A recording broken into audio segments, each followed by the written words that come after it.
নমস্কার বন্ধুরা, home cook চ্যানেলে সবাইকে স্বাগত জানাই। চলে এলাম আবারও একটি রেসিপি নিয়ে।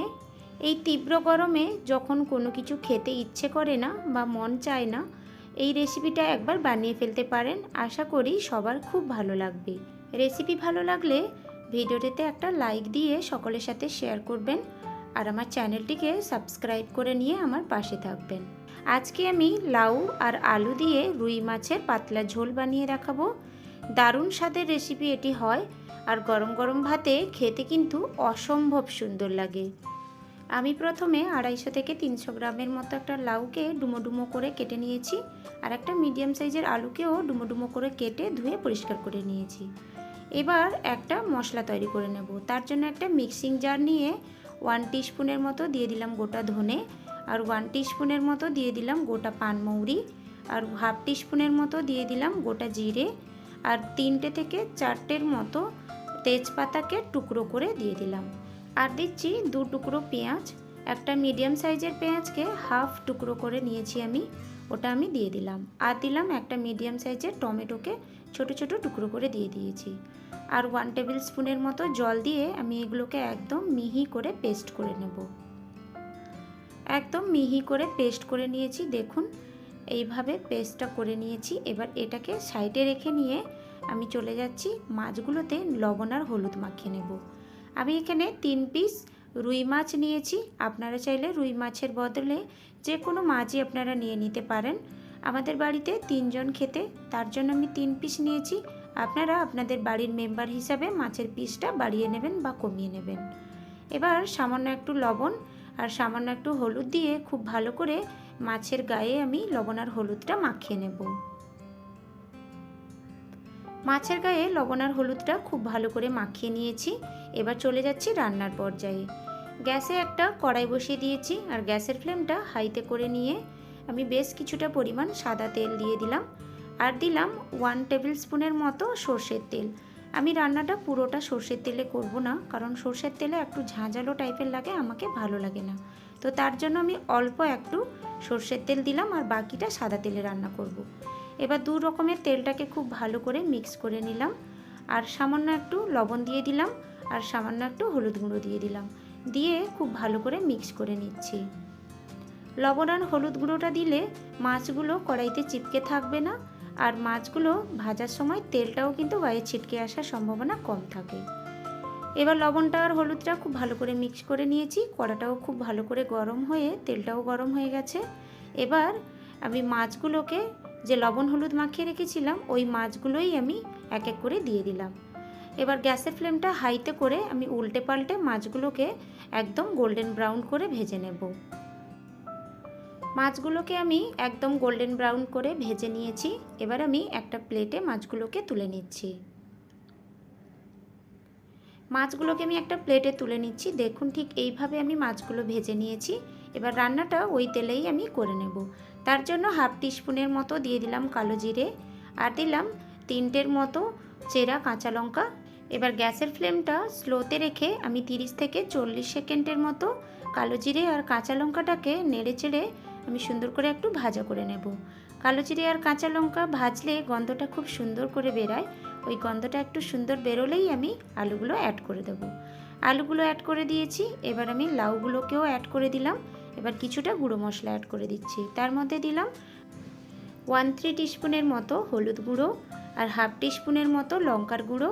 লঙ্কার গুঁড়োটা আপনারা যে যেমন ঝাল খেতে পছন্দ করেন ওই হিসেবে ঝালটা অ্যাড করবেন। আর দিলাম হাফ টিস্পুনের মতো লবণ। এবার সব কিছু দিয়ে লাউ আর আলুর সাথে আমি 2 থেকে 3 মিনিটের মতো মিডিয়াম ফ্লেমে নেড়ে চেড়ে আমি একটু সবজিগুলোকে ভাজা ভাজা করে নেব, যাতে সবজির কাঁচা গন্ধটা চলে যাওয়া পর্যন্ত। এই অত্যাধিক গরমে এই লাউ আর আলু দিয়ে মাছের ঝোলের রেসিপিটা এতটাই তৃপ্তিদায়ক হয়, আপনারা না বানিয়ে খেলে বুঝতেই পারবেন না। আর আমি কি কি মশলা দিয়েছি আপনারা তো দেখতেই পেলেন। জিরে, পানমৌরি আর তেজপাতা দিয়েই আমি রেসিপিটা তৈরি করছি। লাউ আর আলুটাকে কিছুক্ষণ নেড়ে চেড়ে আমি একটু ভাজা ভাজা করে নিয়েছি। এবার যে মিক্সিং জারে মশলাটা পেস্ট করে রেখেছিলাম ওটা আমি দিয়ে দিলাম, আর দিয়ে দিলাম হাফ টিস্পুনের মতো চিনি। চিনিটা আপনারা খেতে চাইলে দেবেন, নাহলে স্কিপ করে দেবেন, কিন্তু চিনিটা দিলে একটু মিষ্টি মিষ্টি হলে খেতে ভালো লাগে। এবার মশলাটা দিয়ে আমি 2 থেকে 3 মিনিটের মতো নেড়েচেড়ে ভালো করে মশলাটা সমেত কষিয়ে নেব। ভালোভাবে কষিয়ে নিয়েছি। এবার ঢাকনা দিয়ে 2 মিনিটের মতো লো ফ্লেমে রেখে দিলাম। 2 মিনিট লো ফ্লেমে ঢেকে রাখার ফলে লাউগুলো খুব ভালো করে মজে গেছে আর মশলাটাও খুব ভালোভাবে কষিয়ে গেছে এবং লাউ আর আলুর মধ্যে মশলাটাও খুব ভালো করে প্রবেশ করে গেছে। তো আবারও একটু আমি নেড়েচেড়ে কিছুক্ষণ কষিয়ে নিচ্ছি একটু। এই পর্যায়ে গ্যাসের ফ্লেমটা একদমই মিডিয়াম বা স্লোতে রাখতে হবে, নইলে মশলাগুলো জ্বলে যাওয়ার সম্ভাবনা থাকে। লাউ আর আলুটাকে একটু নেড়েচেড়ে আমি ভালো করে কষিয়ে নিয়েছি। এবার পরিমাণ মতো জল দিয়ে দিলাম। আমি এখানে 1.5 কাপের মতো জল ইউজ করেছি। আপনারা যে যেমন ঝোল খেতে পছন্দ করেন ওই হিসেবে জলটা অ্যাড করে দেবেন। আর লাউ আর আলুটাও সেদ্ধ হওয়ার আছে, তো সেক্ষেত্রে জলটাও ওই হিসেবে দিতে হবে। আমি একটু লাউ আর আলুগুলো বড় বড় সাইজ করে কেটেছি তার জন্য। আরও একটা জিনিস যেটা আমাদের মাথায় রাখতে হবে, লাউ একটা জলসে জাতীয় জিনিস, এটা আমরা সবাই জানি। তো সেক্ষেত্রে জলের পরিমাণটাও একদম বুঝে দিতে হবে। তরকারি বেশিক্ষণ ফুটতে থাকলে তো লাউগুলো একদম জলসে ভাব লেগে যাবে আর খেতে তত বেশি ভালো লাগবে না। ভেজে তুলে রাখা মাছগুলো অ্যাড করে আমি ভালো করে মিক্স করে নিয়েছি। এবার ঢাকনা দিয়ে 5 মিনিটের মতো লো ফ্লেমে রেখে দিলাম। 5 মিনিট হয়ে গেছে। এবার ঢাকনাটা খুলে নিয়েছি।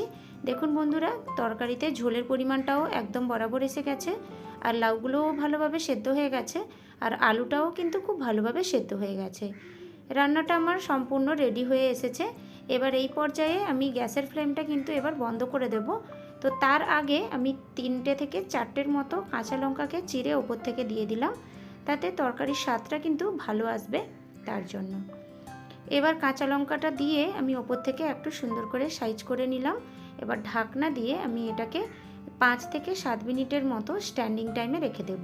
5 থেকে 7 মিনিটের মতো স্ট্যান্ডিং টাইমে ঢাকনা দিয়ে রেখে দিলে এতে লাউ বা আলু যদি সেদ্ধ হতে হালকা বাকি থাকে তাহলে ওই গরম ভাপেই কিন্তু ওরা সেদ্ধ হয়ে যাবে। 5 থেকে 7 মিনিট হয়ে গেছে। আমি এবার ঢাকনা খুলে আপনাদের সামনে দেখিয়ে দিচ্ছি। দেখুন বন্ধুরা, দেখতে কতটা লোভনীয় হয়েছে আর দেখতে অনেকটা সুন্দরও হয়েছে। এবার আমি যে মাছ ভেজে তুলে রেখেছিলাম যে প্লেটে, ওটাতেই আমি তরকারিটা ঢেলে নেব। দেখুন কতটা সুন্দর হয়েছে আর অসম্ভব স্বাদের হয় বন্ধুরা। আমার মতো করে একবার বাড়িতে বানিয়ে ফেলুন, আশা করি সবার খুব ভালো লাগবে। আর এই তীব্র গরমে এই রকম যদি রেসিপি থাকে, সত্যি বলতে গরম ভাতের সাথে আর কিছুই লাগবে না। আজকের আমার এই রেসিপিটি আপনাদেরকে কেমন লেগেছে কমেন্ট করে অবশ্যই আমাকে জানাবেন। আর রেসিপি ভালো লাগলে লাইক দিয়ে সকলের সাথে শেয়ার করবেন আর চ্যানেলটিকে অবশ্যই সাবস্ক্রাইব করে নেবেন। তো আজকের মতো বিদায় জানাচ্ছি। দেখা হচ্ছে নতুন কোনো একটি রেসিপির সাথে। সবাই খুব ভালো থাকবেন।